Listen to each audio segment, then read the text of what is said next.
कक्षा 11 मैथमेटिक्स छात्रों, हमारा चैप्टर नंबर 13 एक्सरसाइज 13.1 चल रही थी। तो ये हमारा चैप्टर नंबर 13 जो सीमा व अवकलज है उसका क्वेश्चन नंबर 23 एक्सरसाइज 13.1। इसमें हमें जो ज्ञात करनी है limit x tends to 0 fx और लिमिट x टेंस टू 1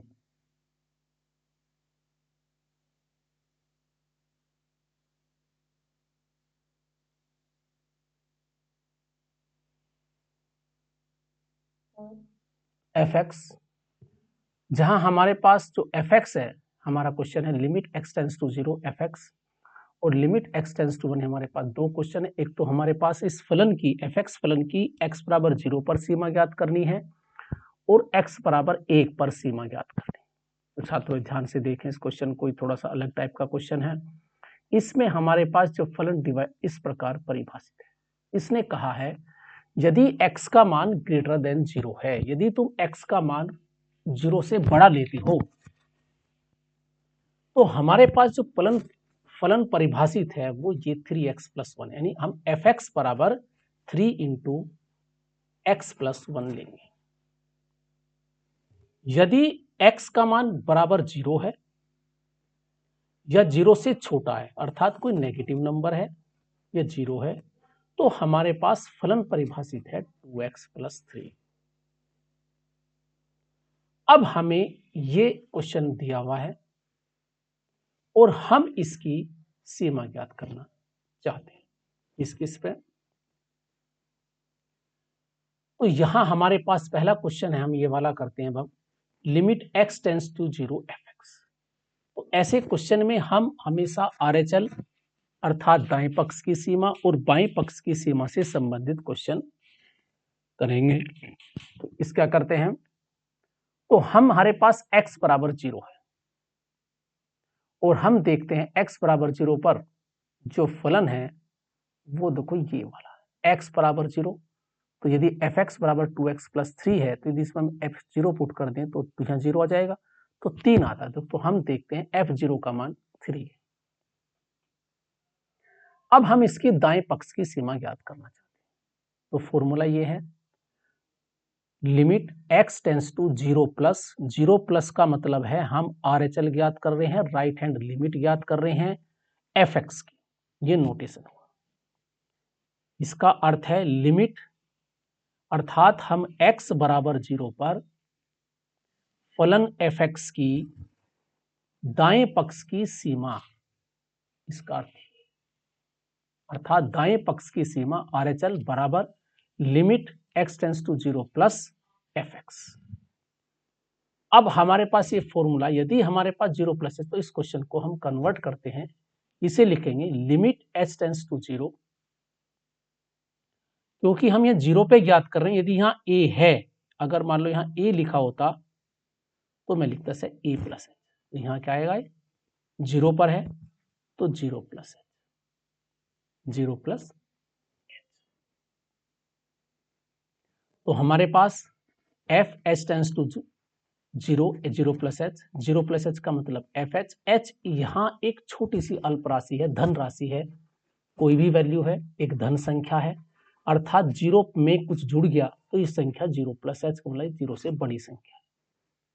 अब ये जो 0 प्लस h है अर्थात 0 से बड़ी है, तो इसका मतलब है fh।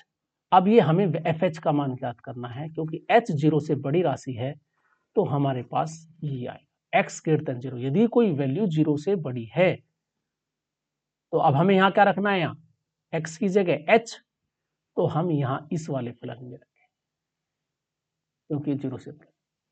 तो आ गया लिमिट h टेंस टू 0, तो 3 इंटू 0, यानी हमने जो सिलेक्शन हुआ हमारा ये वाला सिलेक्शन हुआ इसमें। तो अब हम जो 0 प्लस h रखेंगे वो हम इस वाले फलन में रखेंगे, क्योंकि इसमें 0 में कुछ जुड़ गया। अगर 0 में जुड़कर कुछ होने तो मतलब 0 से बड़ा हो गया, तो 0 से बड़े के लिए फलन है ये वाला। तो हमारे पास ये हल करके आता है, तो फिर इसमें h टेंस टू 0 पुट कर दिया, ये हल करा, इसमें h की जगह 0 पुट कर दिया, तो लिमिट आ गई 3। तो हम देखते हैं इसकी लिमिट। अब हम देखते हैं बाएं पक्ष की सीमा LHL। अब हमारे पास क्या, 0 पे माइनस कर दिया fx, अब यहाँ आ गया 0 - h। अब देखो जीरो में से कुछ कम हुआ है, अर्थात ये जो फलन है इसके अंदर जो रखा है वो जीरो से छोटी राशि रखी है। तो अब हम इसका मतलब हुआ है जीरो माइनस एच का मतलब जीरो माइनस एच, यहाँ इसका मतलब ये माइनस एच है, जीरो में से एच घट का मतलब माइनस एच। अब ये हमारे लिए फलन ये वाला है, क्योंकि x लेस देन जीरो, अगर कोई वैल्यू जीरो से छोटी है तो हमारे पास ये है। तो अब हम यहाँ ये वैल्यू पुट करेंगे, जीरो माइनस एच का मतलब माइनस एच, इसमें हमने माइनस एच पुट कर दिया, तो two minus h plus three, two zero minus h लिख दिया, एक ही बात है, प्लस थ्री या माइनस एच लिया, फिर इसमें एच की जगह जीरो पुट कर दिया और हल करके आता है।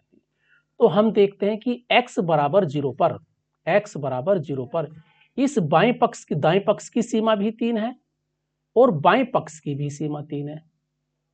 तो इसका मतलब फलन का अस्तित्व है।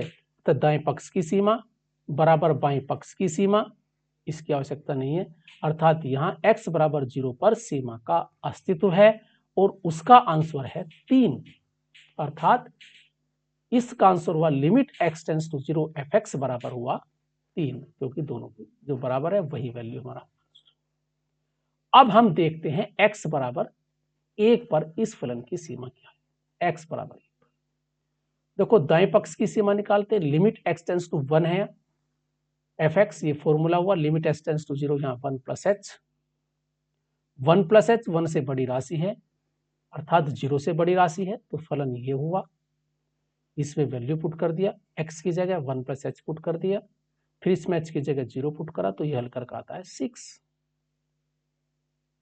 अब इसकी इसी प्रकार अब हमने क्या करा, अब 1 माइनस एच, अब देखते हैं बाएं पक्ष की सीमा, limit 1 minus f x, limit h tends to zero 1 minus h, फिर हमने 1 माइनस एच, फिर एच बराबर जीरो पुट कर दिया। अब देखो ये भी 1 माइनस एच है, अर्थात एक से छोटी राशि है, बहुत एच एक अल्प राशि है, तो एक से छोटी राशि के लिए यही वाला फलन है। तो हमारे पास ये भी हल करके 6 आता है। तो हम देखते हैं कि इसकी बाएं पक्ष की और दाएं पक्ष की सीमा दोनों बराबर है, तो सीमा का अस्तित्व है और आंसर है 6। इसमें थोड़ा छोटा हुआ है, अर्थात इसकी जो सीमा है, अर्थात limit x tends to 1 fx, इसका अस्तित्व है, यहाँ कहेंगे अस्तित्व है, और दाएं पक्ष की सीमा भी इसकी 6 है, बाएं पक्ष की सीमा भी इसकी 6 है, तो तुम्हारे पास इसका आंसर हुआ 6। तो ये तो छात्रों ये थी हमारी सी वीडियो। इस वीडियो को ध्यानपूर्वक देखें और इस क्वेश्चन को करें। तो ये हमारी लिमिट का क्वेश्चन, लिमिट का जब प्रश्नावली समाप्त हुई। अब हम नेक्स्ट शुरू करेंगे अवकलज। तो सभी कुछ काफ़ी क्वेश्चन मैंने इसमें किए हैं। तो thank you, have a nice day.